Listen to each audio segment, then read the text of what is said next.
This morning, thousands of children's play tents are being recalled. Kristen Allen's at the First Alert Safety Desk this morning. So, Kristen, why are those tents potentially dangerous?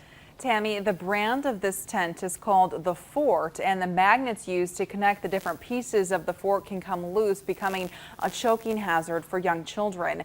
Unfortunately, the manufacturer is no longer in business, so there is not a refund available, but the Consumer Product Safety Commission is urging you to get rid of the tents and to not attempt to resell or donate them.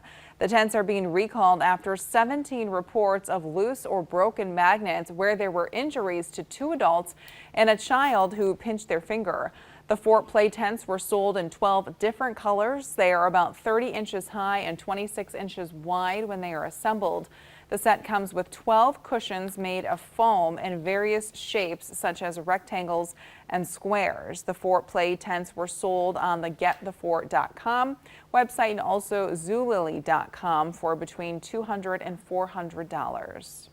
Coming up in our next half hour, it's National Teen Driver Safety Week, and we'll talk about important topics parents should discuss with their teens to help them stay safe on the roads. Tammy?